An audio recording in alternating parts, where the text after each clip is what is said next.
नमस्कार, आप देख रहे हैं इंडिया वॉइस। मैं हूं आपके साथ अमन त्रिपाठी। खबरों के सिलसिले में वक्त है एक बड़ी खबर का। इस वक्त की बड़ी खबर ग्रीस की राजधानी एथेंस से निकलकर सामने आ रही है। आपको बता दें, प्रधानमंत्री नरेंद्र मोदी ग्रीस दौरे पर पहुंच चुके हैं। इस दौरान ग्रीस की राजधानी एथेंस पहुंचे हैं प्रधानमंत्री मोदी। वहीं एक दिन के ग्रीस दौरे पर प्रधानमंत्री मोदी रहने वाले हैं। इस वक्त की ये बड़ी खबर आपको बता रहे हैं, ब्रिक्स सम्मेलन में हिस्सा लेने के बाद साउथ अफ्रीका से अब ग्रीस के दौरे पर प्रधानमंत्री मोदी पहुंच चुके हैं। ग्रीस की राजधानी एथेंस पहुंचे हैं पीएम मोदी। एक दिन के ग्रीस दौरे पर प्रधानमंत्री मोदी रहने वाले हैं। ग्रीस की राजधानी एथेंस प्रधानमंत्री मोदी पहुंच चुके हैं। रुक करते हैं अगली खबर का। पद्मश्री डोम राजा जगदीश चौधरी को सीएम योगी ने श्रद्धांजलि दी है। सीएम ने डोम राजा जगदीश चौधरी को श्रद्धांजलि दी है। पद्मश्री डोम राजा को सीएम योगी द्वारा श्रद्धांजलि दी गई है। जगदीश चौधरी को सीएम योगी आदित्यनाथ ने श्रद्धांजलि दी। सीएम योगी ने ट्वीट कर यह श्रद्धांजलि दी है। ट्वीट पर सीएम योगी आदित्यनाथ लिखते हुए नजर आए कि डोम राजा जगदीश चौधरी की पुण्यतिथि पर श्रद्धांजलि अर्पित करता हूं। इस वक्त की बड़ी खबर आपको बता रहे हैं, सीएम योगी आदित्यनाथ ने ट्वीट कर डोम राजा जगदीश चौधरी को श्रद्धांजलि दी है। ट्वीट कर सीएम योगी आदित्यनाथ श्रद्धांजलि अर्पित करते हुए नजर आए, जिसमें सीएम योगी आदित्यनाथ ने लिखा कि डोम राजा जगदीश चौधरी की पुण्यतिथि पर श्रद्धांजलि अर्पित करता हूं।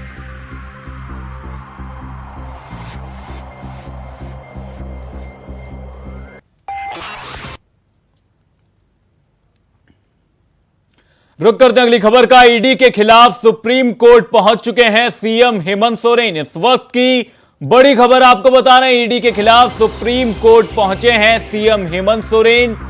सुप्रीम कोर्ट में रिट पिटीशन दायर की है। आपको बता दें, ईडी ने सीएम हेमंत सोरेन को समन जारी किया था, जिसके बाद से वो ईडी के कार्यालय नहीं पहुंचे, बल्कि उनकी जगह एक चिट्ठी पहुंची थी। अब ईडी के समन को लेकर सुप्रीम कोर्ट पहुंच चुके हैं CM Hemant Soren. Supreme court में उन्होंने रिट पिटीशन दायर की है। वहीं दूसरे समन के बाद भी हेमंत सोरेन ईडी के सामने पेश नहीं हुए थे। उनकी जगह उनके कार्यालय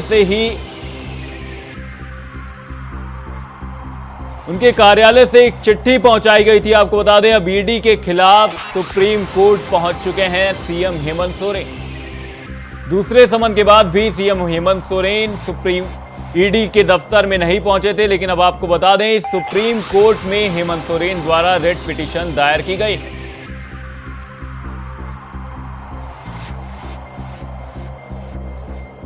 ईडी ने समन जारी कर सीएम हेमंत सोरेन को अपने दफ्तर बुलाया था। संपत्ति से जुड़े मामले में हेमंत सोरेन से पूछताछ की जानी थी, लेकिन दूसरे समन के बाद भी हेमंत सोरेन ईडी के दफ्तर नहीं पहुंचे। वहीं अब आपको बता दें, CM Hemant Soren supreme court पहुंच चुके हैं। उन्होंने सुप्रीम कोर्ट में रिट पिटीशन दायर की है। वहीं दूसरे समन के बाद भी सीएम हेमंत सोरेन ईडी के सामने पेश नहीं हुए थे। उनके ऊपर संपत्ति में धोखाधड़ी के आरोप।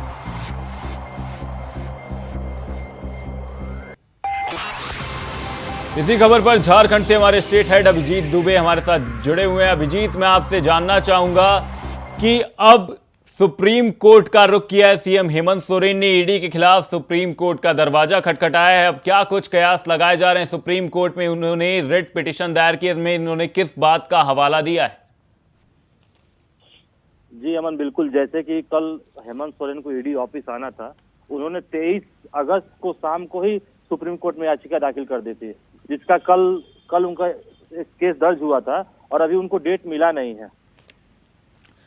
तो अभिजीत, आपसे जानना चाहूंगा कि क्या कुछ कारण रहे कि इस बार भी सीएम हेमंत सोरेन ईडी के सामने पेश नहीं हुए? उनकी जगह फिर से एक चिट्ठी पहुंची और सीधा सुप्रीम कोर्ट पहुंच चुके हैं हेमंत सोरेन। दूसरे समन के बाद हेमंत सोरेन ने सीधे याचिका में यही लिखा है कि ईडी केंद्र सरकार के कहने पे हमें परेशान कर रही है। बार बार जो ईडी को परेशान कर रही है, तो उन्होंने सीधे ईडी को चुनौती दिया। ईडी के अधिकारियों को के खिलाफ याचिका दायर किया। इन्होंने कहा है कि बार बार जो मुझे परेशान किया जा रहा है जमीन घोटाले को लेके, जो मैं पहले भी ईडी ऑफिस में जाके बता चुका हूं कि ये घोटाला हम नहीं हुआ है। वहीं अभिजीत, आगामी लोकसभा चुनावों को लेकर, साथ ही जिन राज्यों में विधानसभा चुनाव होने, विपक्ष लगातार बीजेपी पर यही आरोप लगाता रहा है कि बीजेपी जो सरकारी मशीनरी है, चाहे वो ईडी हो चाहे सीबीआई हो, उनका दुरुपयोग करती हुई नजर आती है। तो अभिजीत, हेमंत सोरेन की ओर से ऐसा क्या कुछ कहा गया है कि लगातार ईडी उनको समन भेजती रही, लेकिन इसके बाद भी हेमंत सोरेन हाजिर नहीं हुए? मुख्यमंत्री हेमंत सोरेन का कहना है कि हमारी सरकार की छवि को धूमिल करने की लगातार जो केंद्र सरकार और यहाँ की बीजेपी के बाबूलाल मरांडी जो कोशिश कर रहे हैं, इससे मेरा कुछ डरने वाला नहीं हूं मैं। और ये सब कुछ रणनीति इसलिए हो रहा है ताकि 2024 विधानसभा में हमारी सरकार के चेहरे को धूमिल किया जाए और बीजेपी अपना चेहरा ये बना साफ सुथरा बना के अगले विधानसभा चुनाव लड़े। तो यहां पर उनके ऊपर आरोप क्या कुछ हैं जो लगातार ईडी के द्वारा उनको समन भेजा गया, उसमें किन बातों का जिक्र किया गया था? ईडी द्वारा जो समन भेजा गया था उसमें यही जिक्र था कि हेमंत सोरेन और उनके परिवार के ऊपर अवैध कई तरह की संपत्तियां हैं, हजारों करोड़ की संपत्तियां हैं, जिन्होंने ये अवैध तरीके से अपने नाम, अपने परिवार के नाम, अपने रिश्तेदारों के नाम ये करा लिए हैं। जिसमें हेमंत सोरेन का कहना है कि ऐसा कुछ भी नहीं है, मैं ऐसा नहीं किया हूँ। 2022 में मैंने बता भी दिया था ईडी को कि मेरी पूरी संपत्ति ये है, सारा मैं दे भी दिया था लिखित में सब कुछ। उसके बाद भी बार बार जो समन भेज के मुझे परेशान किया जा रहा है, इसके लिए ईडी के अधिकारियों को सीधे सीधे चुनौती दिए हैं सुप्रीम कोर्ट में हेमंत सोरेन ने। तो अभिजीत, कयास तो ये भी लगाए जा रहे हैं क्योंकि जिस तरीके से लगातार हेमंत सोरेन को यहां पर समन भेजे जा रहे थे, हेमंत समन के बाद भी नहीं पहुंच रहे थे, तो कुछ ना कुछ कयास तो यहां पर ईडी की ओर से भी लगाए जा रहे होंगे कि कुछ गलती है, इसके चलते ही हेमंत सोरेन ईडी दफ्तर नहीं पहुंच रहे हैं पूछताछ के लिए। जी बिल्कुल, ईडी ने जो भी जांच किया था उसमें एक सीओ के यहाँ जो सीओ को बुला के जो जांच किया था ईडी ने, उसमें कहीं ना कहीं इनके परिवार और इनके रिश्तेदारों का नाम उसमें आ रहा है। ईडी का कहना यह है कि साफ तौर पे आपका नाम आ रहा है, आप आके सामने बैठ के बात करो, जवाब दो मेरा, क्योंकि आपका नाम है जमीन घोटाले में और आप किए हो। इसको लेकर ईडी बार बार समन भेज रही है, लेकिन हेमंत सरकार ईडी के सामने न पेश होकर सीधे सीधे सुप्रीम कोर्ट में चुनौती दे रहे हैं। अब हो सकता है कि आज सुप्रीम कोर्ट में डेट भी मिलेगा अगली हेयरिंग का, अब उस हेयरिंग में देखना होगा कि क्या होता है। अभिजीत, हमारे साथ बने रहिएगा, जल्द ही आपका रुख करेंगे। आपको बता दें, ईडी के खिलाफ सुप्रीम कोर्ट पहुंच चुके हैं सीएम हेमंत सोरेन। रुख करते हैं अगली खबर का। झारखंड से बीजेपी अध्यक्ष के खिलाफ एफआईआर दर्ज की गई है। झारखंड से बीजेपी अध्यक्ष बाबूलाल मरांडी के खिलाफ एफआईआर दर्ज की गई है। बाबूलाल मरांडी के खिलाफ रांची के कांके पुलिस स्टेशन में एफआईआर दर्ज हुई है। जानकारी के लिए आपको बता दें, सीएम हेमंत सोरेन के खिलाफ बाबूलाल मरांडी ने विवादित टिप्पणी की थी। मुख्यमंत्री हेमंत सोरेन और सांसद केंद्रीय अध्यक्ष शिबू सोरेन के खिलाफ उन्होंने आपत्तिजनक टिप्पणी की थी। वहीं अब बाबूलाल मरांडी के खिलाफ कांके थाना में एफआईआर दर्ज की गई है। आपको बता दें, बाबूलाल मरांडी पर यह एक आरोप है कि उन्होंने सोशल मीडिया पर हेमंत सोरेन और शिबू सोरेन को लेकर आपत्तिजनक टिप्पणी की थी। और इस एफआईआर के बाद बीजेपी के प्रदेश अध्यक्ष बाबूलाल मरांडी कहते हुए नजर आए कि हम फर्जी मुकदमों से नहीं डरेंगे। वहीं उन्होंने झामुमो पर यहां पर लूट का भी आरोप लगाया है। उन्होंने यहां पर सीधे तौर पर हेमंत सोरेन को यह कहते हुए नजर आए कि उन्होंने संपत्ति में घोटाला करते हुए नजर आए। उन्होंने अपने परिवार के नाम पर संपत्ति यहां पर दर्ज करवाई है। वहीं अलग अलग उन्होंने ये भी कहते हुए नजर आए कि राज्य में खनिज संपदा की लूट मची हुई है, नाम बदल बदल कर जमीन की लूट की गई है। इसी खबर पर झारखंड से हमारे स्टेट हेड अभिजीत दुबे हमारे साथ बने हुए हैं। अभिजीत, मैं आपसे जानना चाहूंगा कि जो बाबूलाल मरांडी के खिलाफ यह एफआईआर दर्ज की गई है, क्या कुछ ये पूरा मामला था जिसके बाद यह एफआईआर कांके थाना क्षेत्र में दर्ज की गई है?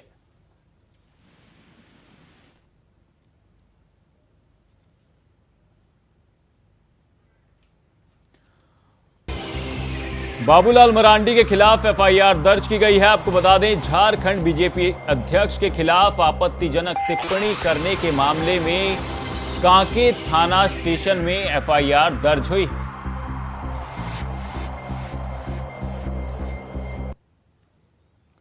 रुक करते हैं लद्दाख से अगली खबर का। कांग्रेस सांसद राहुल गांधी की आज जनसभा होनी है।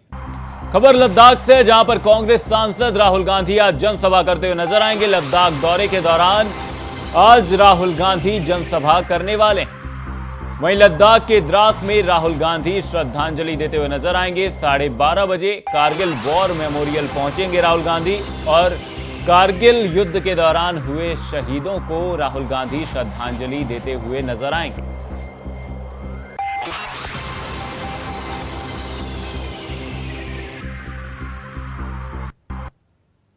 रुक करते हैं लखनऊ से अगली खबर का। अमरमणि त्रिपाठी के रिहाई के आदेश जारी कर दिए गए। आपको बता दें, अमरमणि त्रिपाठी और मधुमणि जेल से रिहा होने वाले हैं। इस वक्त की ये बड़ी खबर आपको बता रहे हैं, इनकी रिहाई के आदेश जारी कर दिए गए। मधुमिता हत्याकांड के सजा पर ये लोग जेल में डाले गए। जब आपको बता दें, मधुमिता हत्याकांड के इन आरोपियों पर अब रिहाई के आदेश जारी कर दिए गए हैं। अमरमणि त्रिपाठी और मधुमणि जेल से रिहा होने वाले हैं। आपको बता दें, मधुमिता हत्याकांड के जुर्म में संजाप्ता हैं त्रिपाठी दंपति। वहीं वर्ष 2003 में लखनऊ में मधुमिता की हत्या की गई थी। वहीं वर्ष 2007 में अमरमणि और मधुमणि को उम्र कैद की सजा सुनाई गई थी। वहीं सीबीआई की जांच और देहरादून में ट्रायल भी किया गया था। वहीं पूर्वांचल में होते अपराधों में अमरमणि का एक बड़ा नाम रहा है। वहीं अपराध के जरिए ये मंत्री तक बन गए थे।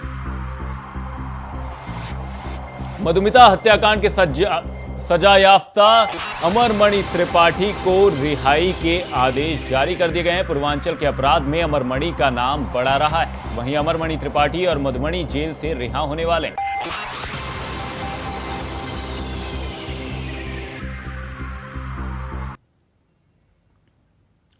रुक करते अगली खबर का। अमरमणि पत्नी मधुमणि की रिहाई के आदेश से जुड़ी ये बड़ी खबर निकलकर सामने आ रही है। रिहाई के खिलाफ याचिका पर आज सुप्रीम कोर्ट में सुनवाई होनी है। आपको बता दें, मधुमिता हत्याकांड को लेकर दोनों को ही उम्र कैद की सजा सुनाई गई थी। वहीं अब इनकी रिहाई के आदेश जारी कर दिए गए हैं। वहीं रिहाई के खिलाफ याचिका पर आज सुप्रीम कोर्ट में सुनवाई होनी है। इस याचिका पर सुप्रीम कोर्ट में आज सुनवाई होगी। जस्टिस अनिरुद्ध बोस, जस्टिस बेला त्रिवेदी की खंडपीठ ये सुनवाई करते हुए नजर आएगी। वहीं सुप्रीम कोर्ट में 53वें नंबर पर यह मामला लिस्टेड। वहीं मधुमिता शुक्ला हत्याकांड के दोषी त्रिपाठी दंपति हैं। वहीं कोर्ट के खुलते ही वकील अर्जेंट सुनवाई की मांग भी करेंगे।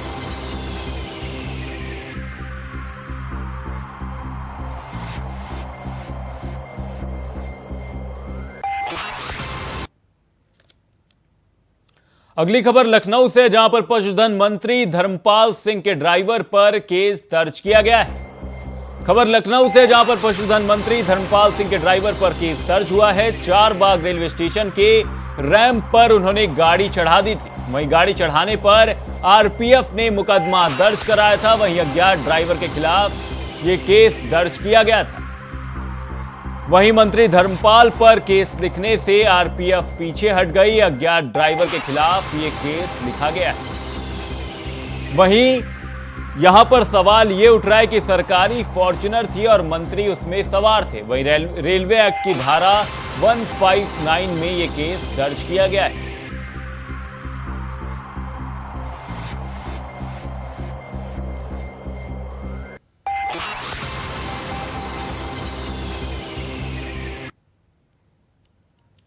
रुक करते हैं अगली खबर का। लालू यादव की जमानत याचिका पर आज सुनवाई होनी है। आपको बता दें, चारा घोटाला मामले में लालू यादव दोषी पाए गए थे। वहीं लालू यादव जमानत पर फिलहाल बाहर है। वहीं लालू यादव की जमानत याचिका पर आज सुनवाई होनी है। जस्टिस बोपन्ना सुंदरेश की बेंच ये सुनवाई करने वाली। सुप्रीम कोर्ट में सीबीआई ने याचिका दाखिल की थी। अब सुप्रीम कोर्ट में सीबीआई की याचिका पर यह सुनवाई होनी है। सीबीआई ने लालू की जमानत रद्द करने की मांग की है। उस वक्त की यह बड़ी खबर आपको बता दें, जहां पर सुप्रीम कोर्ट में सीबीआई की याचिका पर सुनवाई होनी है। लालू यादव की जमानत याचिका पर आज सुनवाई होगी। लालू यादव चारा घोटाले में दोषी पाए गए थे, जिसके बाद से वो जमानत पर बाहर चल रहे हैं।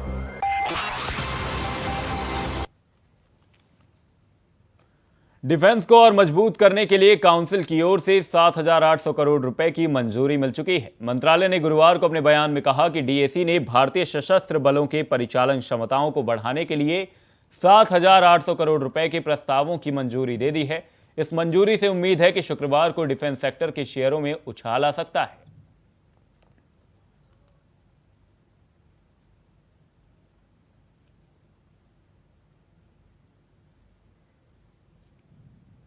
अमेरिका के पूर्व राष्ट्रपति डोनाल्ड ट्रंप को साल 2020 के चुनाव परिणामों को पलटने के लिए धोखाधड़ी और साजिश के आरोप में गुरुवार को जॉर्जिया की जेल में गिरफ्तार कर लिया गया था।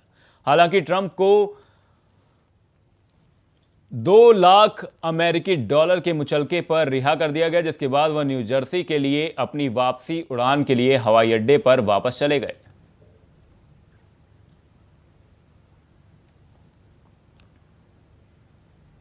अमेरिका के पूर्व राष्ट्रपति डोनाल्ड ट्रंप की ट्विटर यानी कि एक्स पर वापसी हो चुकी है। उन्होंने करीब 2.5 साल के लंबे इंतजार के बाद ट्वीट किया है। उन्होंने अपना मगशॉट यानी जेल से जारी की गई तस्वीर को ट्वीट किया है। उन्होंने अपने पोस्ट में लिखा, नेवर सरेंडर। फिल्म अभिनेता अक्षय कुमार सीतापुर पहुंचे, जहां 11वीं वाहिनी पीएसी के परिसर में अभिनेता अक्षय कुमार का हेलीकॉप्टर लैंड हुआ। आपको बता दें कि स्काई फोर्स फिल्म की शूटिंग के लिए अभिनेता सीतापुर आए हुए हैं।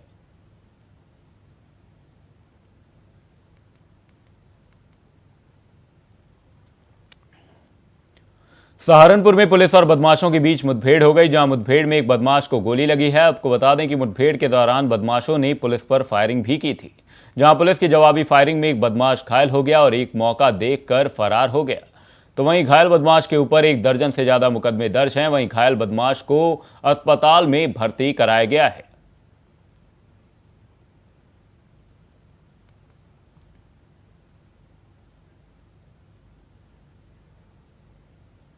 रायबरेली में पुलिस और बदमाशों के बीच मुठभेड़ हो गई। मुठभेड़ में बदमाशों ने पुलिस पर ताबड़तोड़ फायरिंग की, जहां जवाबी फायरिंग में 2 बदमाशों के पैर में गोली लग गई है। तो वहीं पुलिस ने घेराबंदी कर 5 अन्य बदमाशों को भी गिरफ्तार किया है। आपको बता दें कि सभी शातिर बदमाशों के पास से 4 बाइक, 1 गाड़ी, अवैध तमंचा और अन्य सामग्री बरामद हुई है।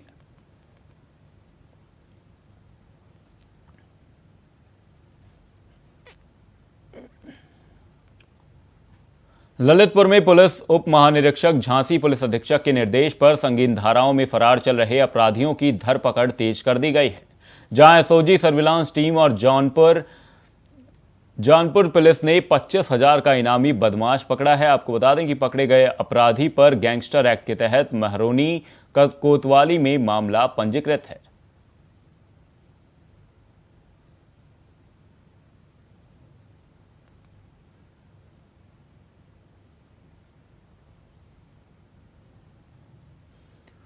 रुक करते हैं अगली खबर का। दिल्ली शराब घोटाले से जुड़े मनी लॉन्ड्रिंग के मामले में आज सुनवाई होनी। इस वक्त की बड़ी खबर आपको बता दें, दिल्ली शराब घोटाले से जुड़े मनी लॉन्ड्रिंग के मामले में आज सुनवाई होनी है। इसी को लेकर राउज एवेन्यू कोर्ट पहुंच चुके हैं मनीष सिसोदिया। राउज एवेन्यू कोर्ट पहुंचे मनीष सिसोदिया। दिल्ली शराब घोटाले से जुड़े मनी लॉन्ड्रिंग के मामले में आज सुनवाई होनी है, जिसे लेकर राउज एवेन्यू कोर्ट पहुंच चुके हैं मनीष सिसोदिया। वहीं बदसलूकी के मामले में भी सुनवाई हो सकती है। वहीं मनीष सिसोदिया के साथ कोर्ट परिसर में बदसलूकी का यह मामला सामने आया है।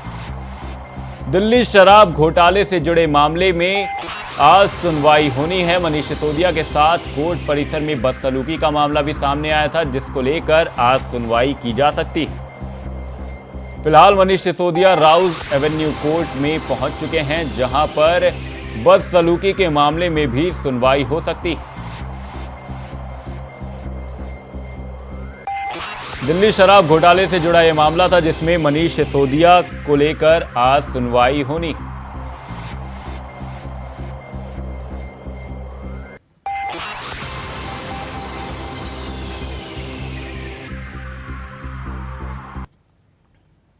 दो 2024 की बिसात पर सभी पार्टियों ने अपनी अपनी चाल चलनी शुरू कर दी है। जहां बीजेपी उत्तर प्रदेश में अपने मास्टर प्लान को अंजाम देने में जुट गई है, वहीं दूसरी ओर कांग्रेस भी देर से ही सही पर एक्टिव होती नजर आई है। उत्तर प्रदेश में कांग्रेस अपनी कोर कमेटी में बदलाव करती हुई नजर आई और कांग्रेस ने अजय राय को अपना नया प्रदेश अध्यक्ष चुना। देखिए हमारी स्पेशल रिपोर्ट।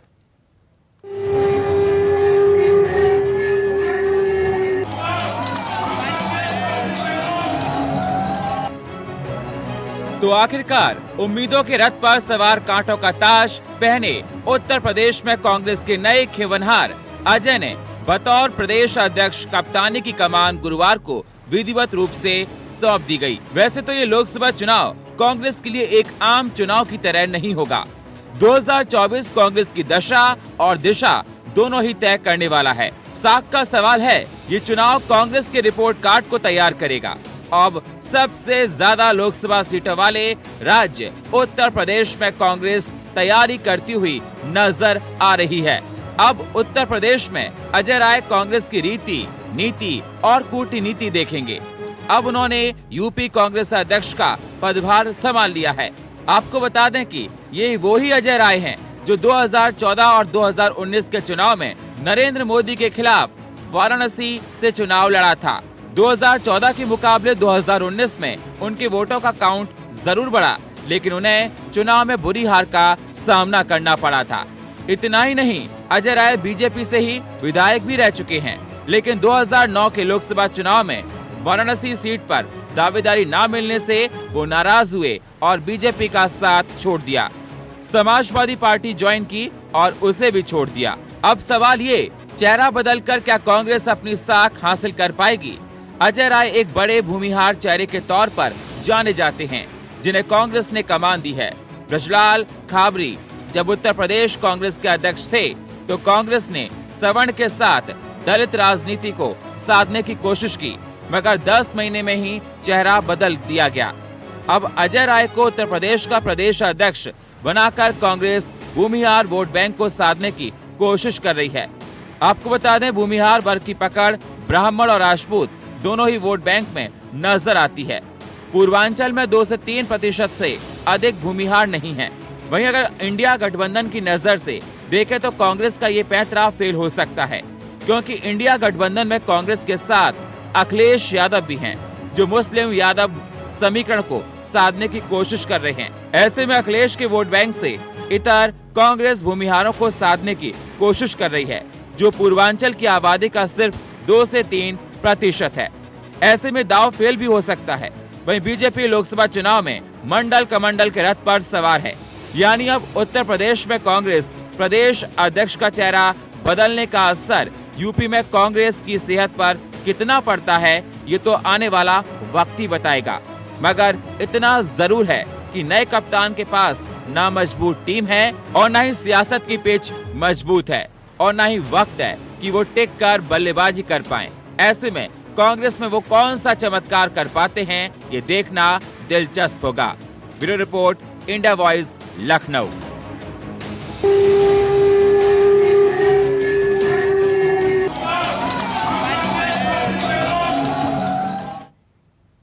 फिलहाल के लिए इस बुलेटिन में सिर्फ इतना ही। कहीं जाइएगा नहीं, इंडिया वॉइस पर खबरों का सिलसिला रहेगा बरकरार। नमस्कार।